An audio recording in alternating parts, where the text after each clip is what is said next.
Hello. If you will be seeking a job after graduation, you might want to listen up. I've got about 12 years of working experience and extensive research on this topic.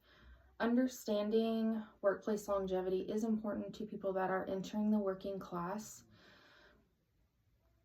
Today, I'm going to inform you on workplace longevity. We're going to be talking about the pros, the cons, and then everything in between. Some pros we have are career stability, which is good if you have a family. You need to get off at a certain time. You need to have a consistent paycheck.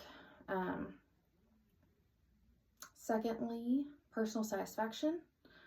Normally, the longer that you are employed, you kind of build up this rapport with your coworkers, with your supervisors, and you're almost the go-to person.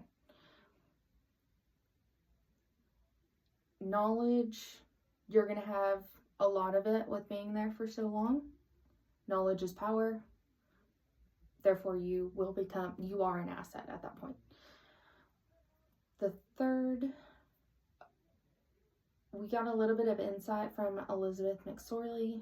She kind of lets us know, like, people under 25, they change jobs every about 2 to 5 years. Some of the reasons that workplace longevity is important is HR notices the lengths, like they see that on your resume, and they do the hiring, they do the firing, and then everything in between. So normally if you work for a company for more than 4 years, you've been through some battles, but you've remained loyal to that company, and they see that.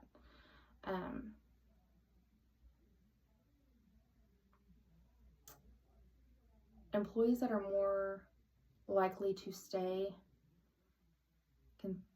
at a job for an extended period of time.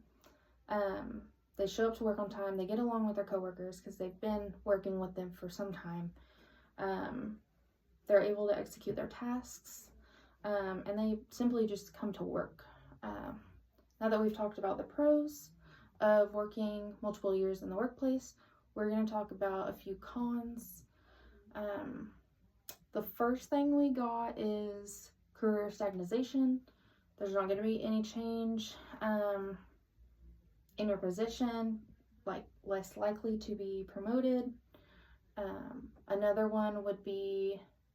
second one would be organizational reconstructing. Depending on your job type, government, municipality, every about 2 to 5 years, you get, because of an election, you get a new boss, and it is up to that boss if they would like to keep you, because it's them, and then underneath you, obviously.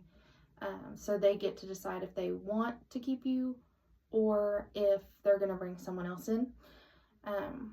The third thing, we got a little bit of insight from Loretta Toller about some cons for working for so long at a workplace. So normally a worker will work about 4 to 5 years on average. That's from the Bureau of Labor and Statistics. Another con would be stressful work, which provides low production, low profits, which is not good for anybody, and then that means everybody's working overtime. Not a good situation. It also affects the employees' well-being and their health. They also did a research on the 3 most difficult industries to work in. We got the outdoor, manufacturing, and the restaurant. I've worked in the manufacturing and the restaurant, and I can 100% say that is very difficult work. Now that we've covered the cons, we're going to go ahead and move on to the in-between. So the first thing we have is mental health. Essentially, is it worth it? Can you